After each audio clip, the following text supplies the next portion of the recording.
Ladies and gentlemen, it's a great honor and pleasure to welcome in Luxembourg the Prime Minister of Poland, Donald Tusk.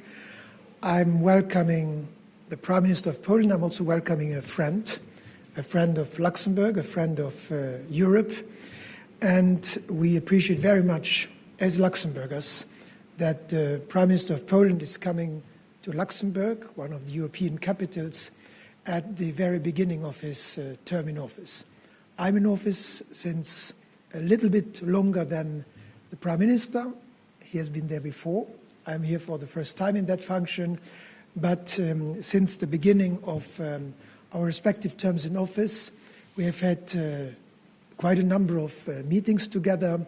This was our second bilateral meeting. I was welcomed very kindly by Prime Minister Tusk in Warsaw.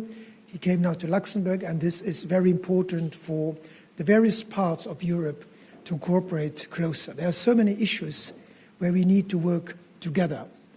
And I think I can say that we share a lot of views on how to make Europe safer. Security is a key issue, especially at these times where we are in the midst of a war on the border of Europe, in Ukraine, also in the Middle East. We believe that we need to strengthen the competitiveness of Europe, make sure that we are not falling behind the United States and China. We need to have that to create jobs, and therefore I think it's important that we strengthen also the economic cooperation between our countries. We believe, the two leaders that we are, very much in democracy and the rule of law. That is a fundamental European value. That is one of the bases on which Europe has been built. And we are very, very pleased to see that Prime Minister Tusk is sharing these same beliefs and has fought a lot for those in his career, and also is doing so at the European level. That is very important for us. And I can say so even more, this in a country where the rule of law has been violated when Nazi Germany invaded Luxembourg during the Second World War. That is one of the reasons why we became such a strong supporters of the European integration project, and that's why we are proud to host also in this country institutions such as the European Court of Justice or the European Investment Bank, to combine again rule of law and prosperity, the two cornerstones of the European integration project. But we did not only talk about big principles, we're also talking about the daily working of our European institutions and of our bilateral relationship. We have both attended in the last few hours an important first gathering of the European heads of state and government following the European elections. That was a very useful and enriching exchange of views. What is important for me from the perspective where we stand is that we can see that 2/3 of the members of the newly elected European Parliament are of pro-European parties of the political center. It is those parties that believe in democracy, security, competitiveness, and the European People's Party has come out first out of these elections. And I can say that here, despite we representing our nations, but we are also politicians, and Donald Tusk is doing a great job on behalf of the European People's Party in discussing with the other democratic forces in the newly elected European Parliament to come to a solution, hopefully in the coming week, on how we can put content and positions together. Sometimes I get the impression that when reading the media that we are only talking about jobs. No, we are talking about content. We believe in a certain agenda which was strengthened by the European elections, and that now has to be put into place.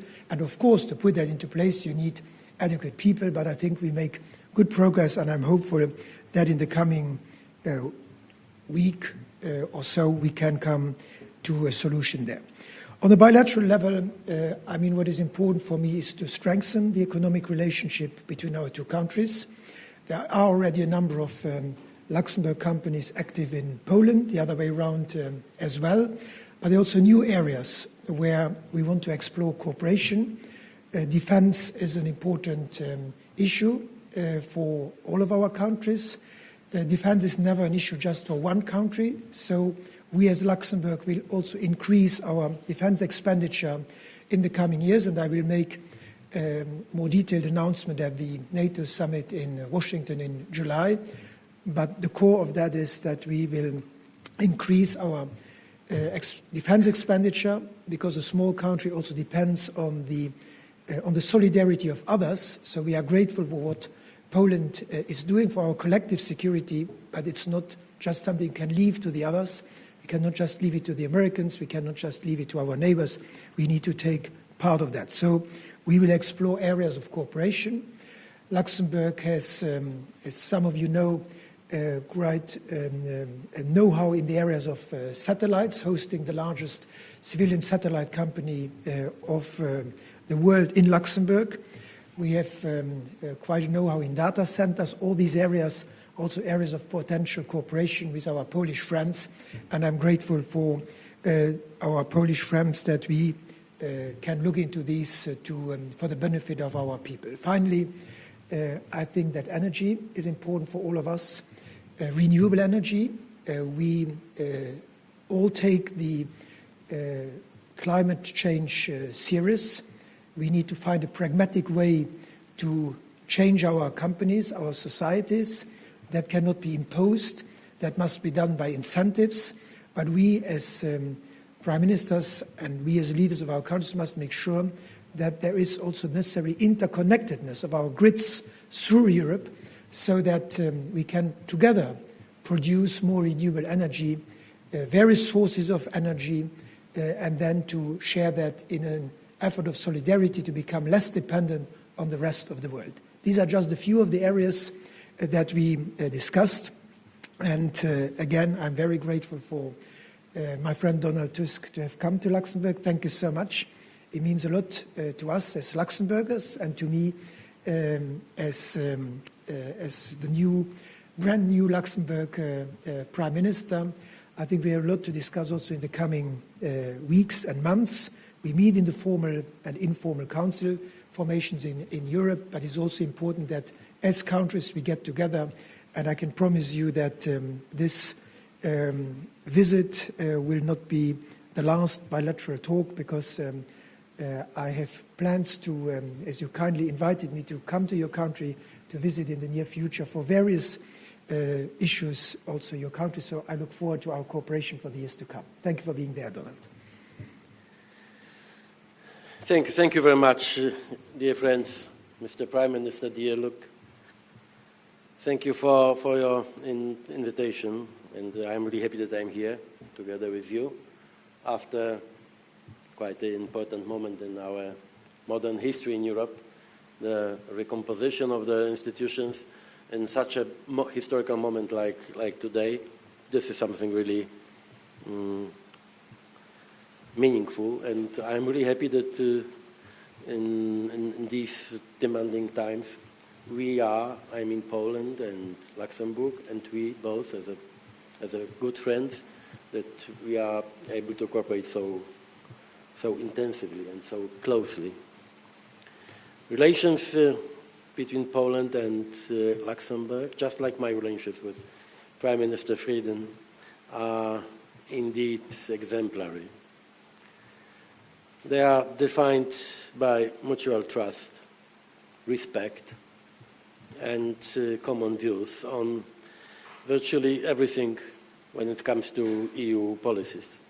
And this is something unique today. You know, it's unique, maybe it's too much to say, but I really appreciate your openness, and that I can feel with you, my friend, really safe. Because mutual trust, this is what we need today in Europe, and this is first condition to establish also a new political composition in our institutions. We discussed our priorities after European elections and, of course, top appointments in EU institutions. As a negotiator on behalf of our European People's Party, I would like to assure you that together with our partners in the European Council and the European Parliament, that is the Socialists and the Democrats and the Liberals, we are really close to achieving an agreement. It is most likely that Ursula von der Leyen, Antonio Costa and Kaja Kallas will take top positions.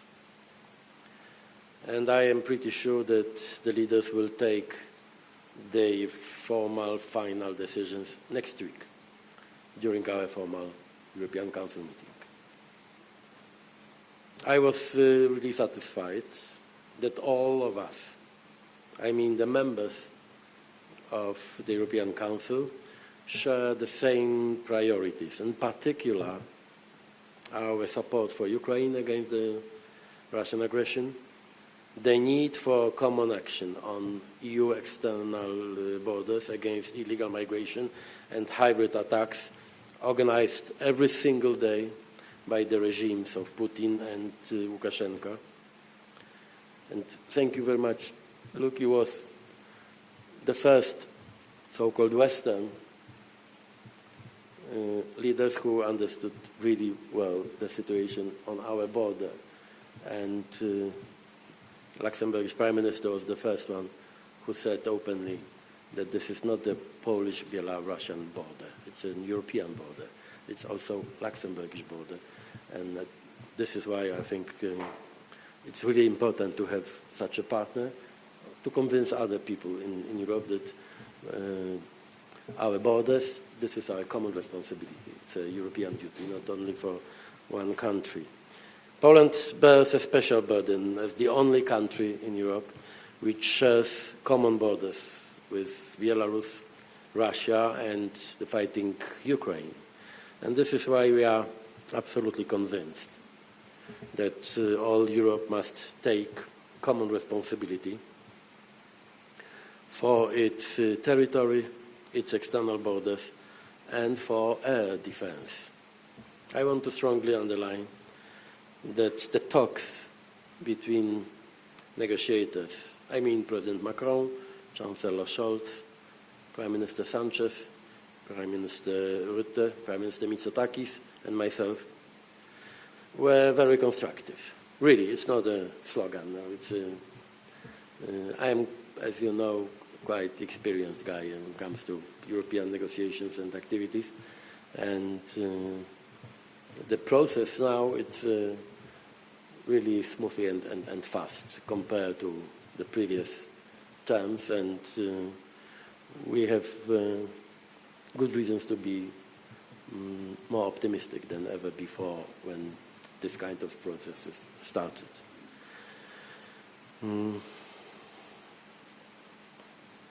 All my interlocutors demonstrated goodwill and understanding of what is at stake, namely a stable and safe Europe. And as you know, it's not so easy to find a common position among leaders of different political parties and political families. Luxembourg today is rather a unique model of this ability to build a great coalition, coalition built by competitors. In Europe, it's really difficult, and I know what I'm talking about, taking into account the situation, political situation in my country. And this is why I'm so optimistic, because we are, as I said, really close to compromise on priorities and also personality, the personal decisions. Despite the fact that sometimes, especially during the campaign, we were competitors also. And this is why I'm absolutely sure that the process will be really quick and efficient. We are all aware of how important it is to protect Europe. Europe as a continent, Europe as a political civilization, and of course EU as an organization, against populism and all kinds of extremisms. This is why we decided, together with Prime Minister and our colleagues from EPP, European People's Party, to start our negotiations with center-oriented and pro-European parties. But of course, we want to respect all the political powers in the new elected European Parliament, because they represent also people. I mean, there's no other choice. But someone should start the process of negotiations, and our choice is quite clear, not only because we have majority now, it's 3 groups in the Parliament, but also that despite all the differences and sometimes political conflicts and emotions, we are clearly pro-European powers, and this is obviously this is one of the most important conditions to find compromise when it comes to this new construction of European institutions and new names. The responsibility for this task, I mean to protect Europe against extremism, is in the hands of all pro-European moderate parties which respect European values. And I hope that the circle of this kind of political movement and powers will be much wider than only these three groups. And we will do together with Mr. Prime Minister all we can to protect this process against some turbulences or problems. And I am absolutely sure that with your talent and with your really European temperament, we will be able to finalize this process as soon as possible. Thank you.